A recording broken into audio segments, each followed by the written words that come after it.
The air inside the packed auditorium at Georgetown University crackled with political tension. Students, cameras, and pundits filled every seat, waiting for the headline moment: Barack Obama versus Senator John Neely Kennedy of Louisiana. The debate was billed as a civic dialogue on the future of America, but everyone knew it was more than that. It was the old guard of polished eloquence meeting the raw, unfiltered candor of the South. Obama, ever the orator, smiled as he leaned into the mic. Well, he began with a teasing grin, I just hope Senator Kennedy can understand the question. Sometimes, with that Louisiana accent, I need subtitles. The crowd burst into laughter, a ripple that grew into full-blown amusement. Cameras zoomed in on Kennedy's face, searching for a reaction. But Kennedy didn't flinch.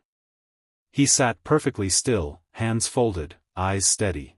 Then, slowly, he stood, his posture calm, almost deliberate. Well, Mr. President, he said, his southern drawl thick and unhurried, I reckon folks in Louisiana don't need fancy words to tell the truth.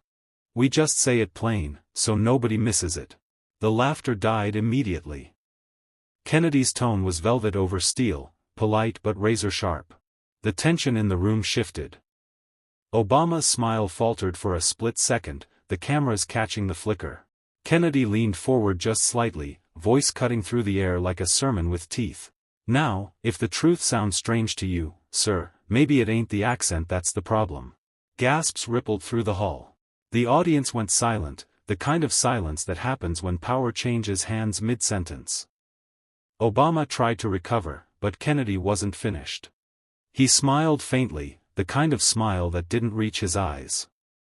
I may talk slow, Mr. President, but I think faster than most folks who laugh first and listen later. By the time he sat back down, the crowd wasn't laughing anymore, they were leaning forward. Obama looked momentarily caught between irritation and admiration. The viral clip would later be titled, "The Night Kennedy Made Obama Stop Smiling." The clip from Georgetown hit social media within minutes. Millions watched as Obama's trademark grin froze mid-laugh, replaced by something sharper, the look of a man realizing he'd underestimated his opponent. Kennedy's calm, deliberate delivery spread like wildfire across every platform. The caption under the most shared video read, "He mocked the accent. He met the mind." By morning, every major network was replaying it on loop. Pundits dissected each word, each glance, each beat of silence. One commentator on Fox News called it, the most surgical verbal takedown in modern politics. CNN, meanwhile, tried to spin it as a moment of mutual misunderstanding, but even their anchors couldn't hide the replayed expression on Obama's face, shock laced with regret. In Baton Rouge, Kennedy's staff gathered around their senator as he sipped his morning coffee. "You broke the internet again, sir," his aide chuckled, sliding a tablet across the desk. The video had hit 10 million views overnight. Kennedy didn't react right away. He scrolled through the comments instead, his eyes scanning the messages. Finally, someone stood up to the smugness. "That's how you handle class and confidence." Kennedy's accent just became America's voice. He smiled faintly, more out of amusement than pride. "I didn't break the internet, son," he drawled. "I just reminded folks that manners don't mean surrender." But not everyone was pleased. Obama's camp released a statement calling the exchange a light-hearted moment taken out of context. Yet behind closed doors, sources said the former president wasn't laughing.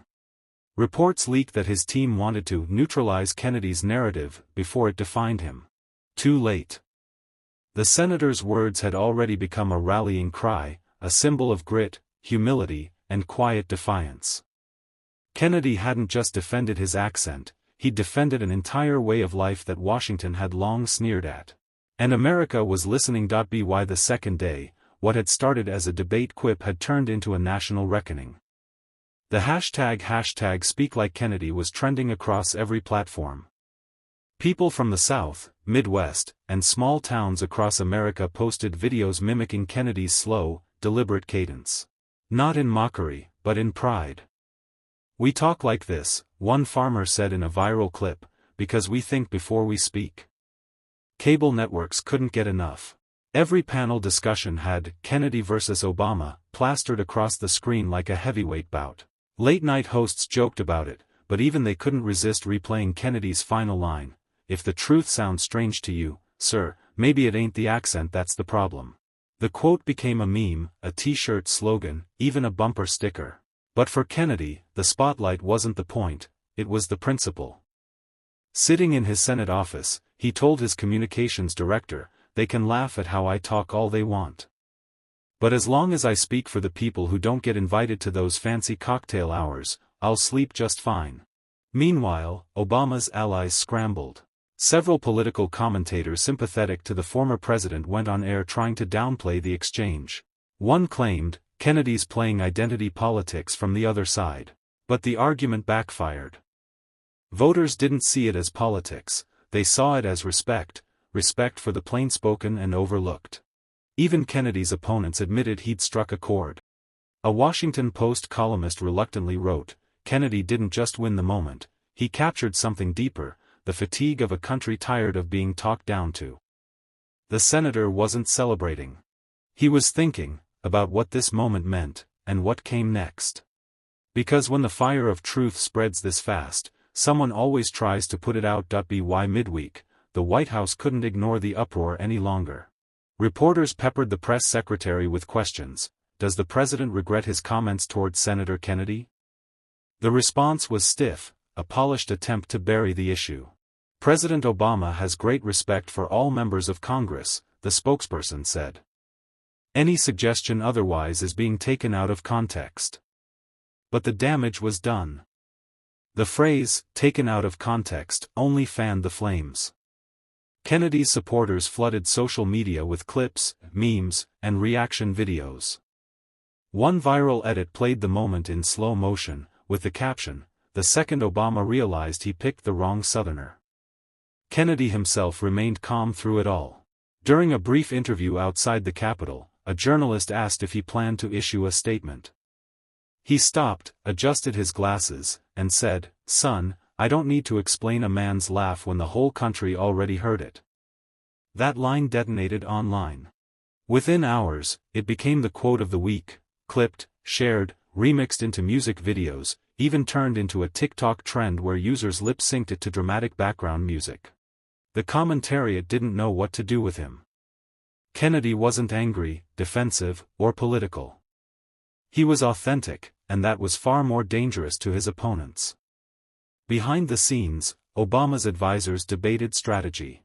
Some urged him to apologize, others wanted him to double down, to reclaim the humor. But Obama himself, usually a master of control, stayed quiet, a silence that spoke volumes. Meanwhile, Kennedy returned home to Louisiana. Reporters expected a victory lap. Instead, he toured flood recovery sites and spoke with families rebuilding their lives. When one local thanked him for standing tall, Kennedy smiled and said softly, "Standing tall's easy when you remember who you're standing for."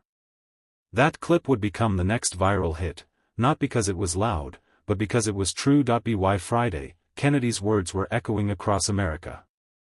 Late-night comedians had stopped joking about his accent, now they were quoting him.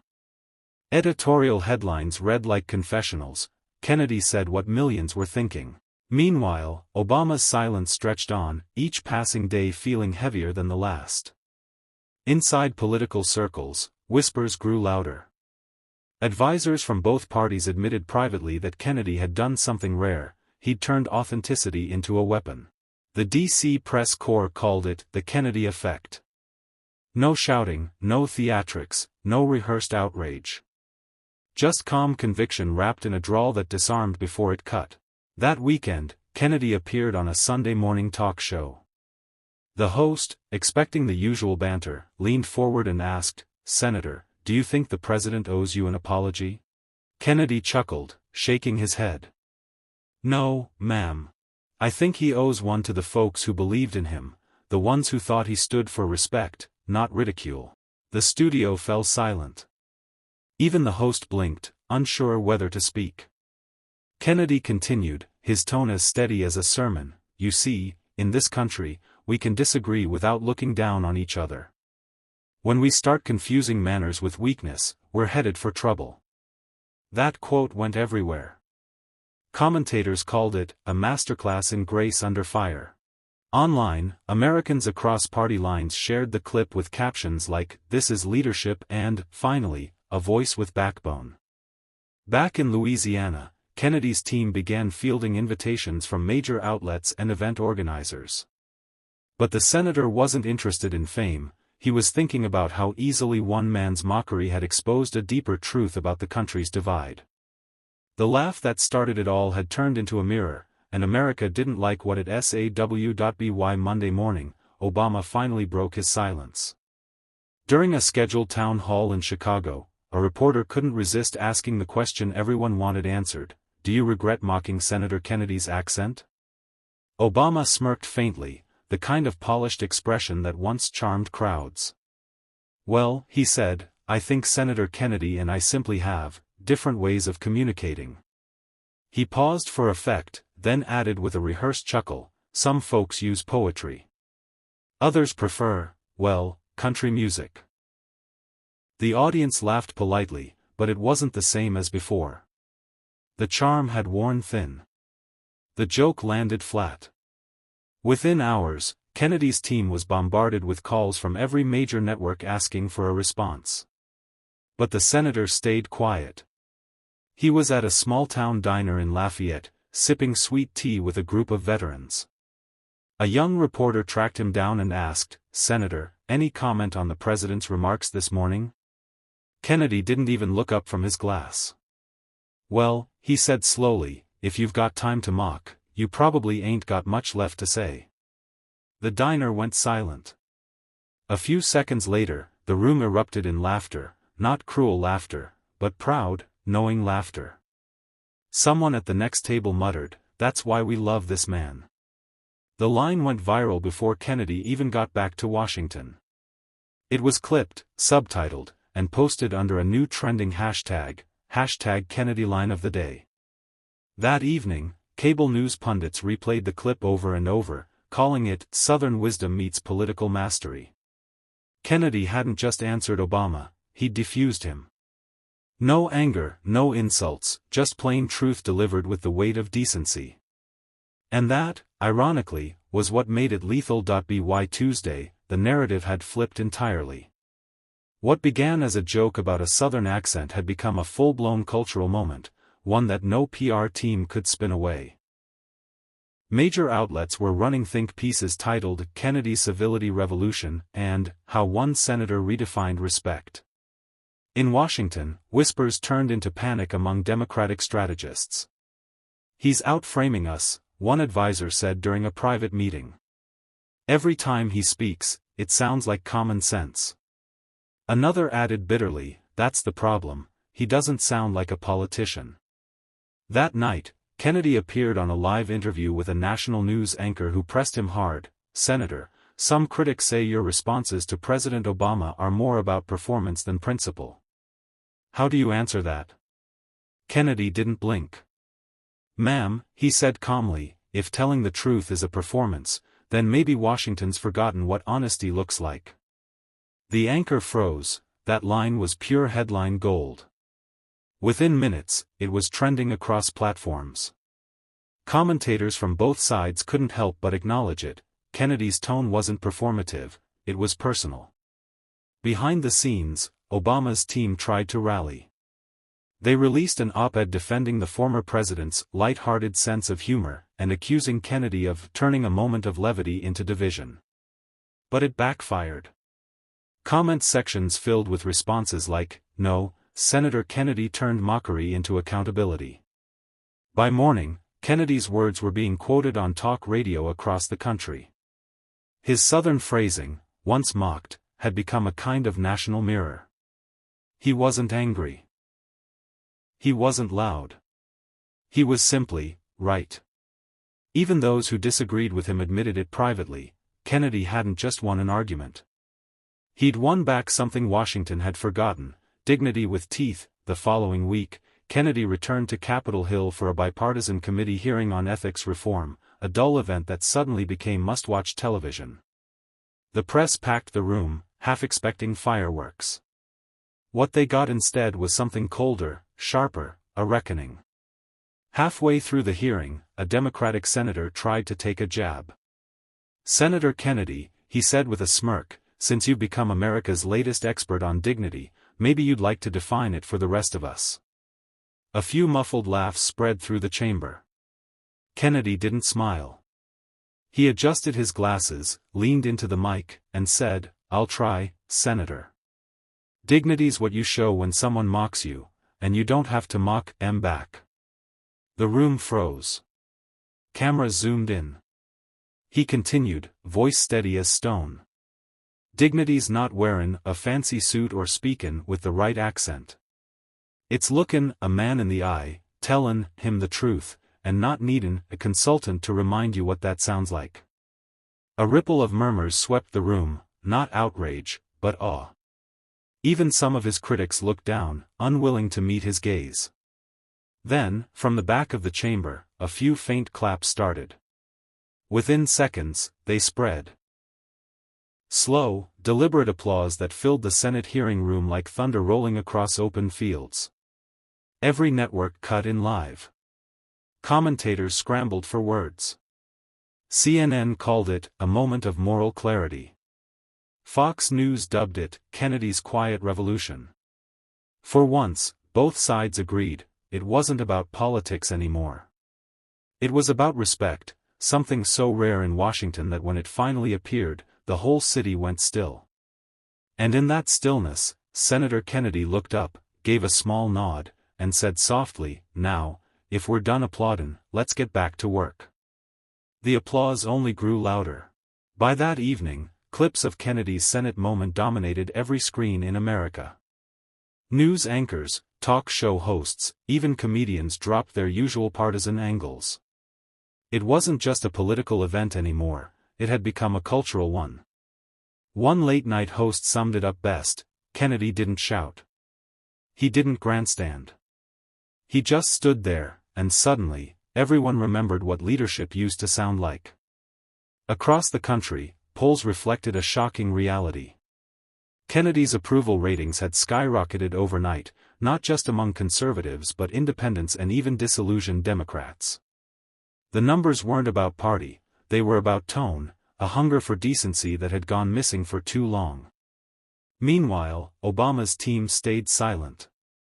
Advisors debated privately whether the former president should respond again, but deep down, they knew the story was over. The mockery that once drew laughter had turned into a symbol of arrogance, and Kennedy's quiet defiance had rewritten the narrative. That night, Kennedy sat in his Senate office, lights dimmed, the hum of Washington fading outside. His chief of staff walked in holding a folder of press coverage.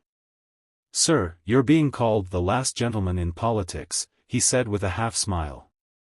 Kennedy didn't even look up. "I ain't interested in titles," he murmured. "Just tell 'em I said what needed sayin'. He leaned back in his chair, looking out over the Capitol dome. "This town's full of people who think talkin' pretty is the same as tellin' the truth. Maybe now they'll learn the difference." The moment wasn't loud.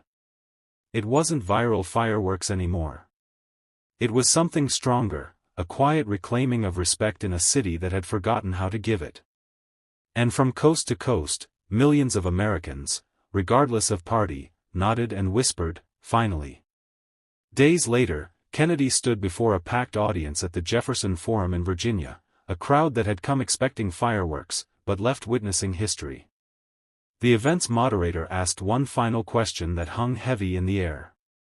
"Senator, after all this, do you have any message for President Obama?" The room went silent. Kennedy rested his hands on the podium, his gaze steady but calm. "Yes, ma'am," he said slowly, the hint of his southern drawl carrying every syllable like a sermon. "I'd tell him the same thing my mama told me growin' up: if you don't respect folks who talk different than you, one day you'll find yourself talkin' alone."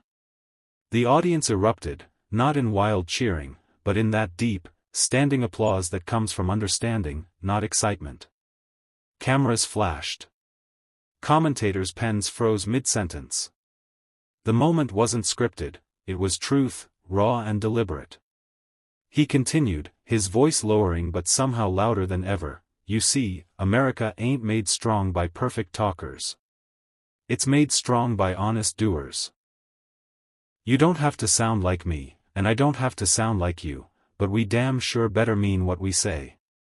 He paused, scanning the crowd, veterans, students, working parents, all listening in silence. "So I reckon this little debate wasn't about me or him. It's about remindin' folks that the sound of truth don't come from fancy words. It comes from the heart." The camera zoomed in on his face, calm, resolved, unmistakably sincere. "And if that accent of mine bothers anyone," he added with a slight grin, "they can take it up with Louisiana." The crowd roared. The clip would go on to be replayed millions of times online, under one headline that summed it all up. "He mocked the accent. Kennedy made it a movement." As the lights dimmed and the crowd's applause rolled like thunder through the hall, Senator John Kennedy stepped back from the podium, his gaze steady, his voice unshaken. "You know," he said, his tone softer now, "folks in this town spend a lot of time trying to sound right. But the truth don't need polish. It just needs courage." The audience leaned in, the kind of stillness that follows a truth everyone feels but few dare to say. "I didn't come here to win a headline," Kennedy continued. "I came to remind folks that dignity still matters, that respect ain't weakness, and honesty ain't a relic. We can disagree without destroying each other. We can argue without losing our soul." He paused, taking one last look around. "So, to every young person watchin' tonight, don't let the noise fool ya. Talk plain. Stand tall. And never be ashamed of where you come from, or how you sound when you speak your truth." A hush fell. Then, as Kennedy adjusted his glasses and gave a final nod, he finished, quiet but commanding. "Because in the end, it ain't how loud you talk that matters, it's what your words stand for." The crowd rose to its feet, the applause shaking the stage. Kennedy turned, gave a small smile, and walked off, a Southern gentleman who just reminded America what real leadership still sounds like.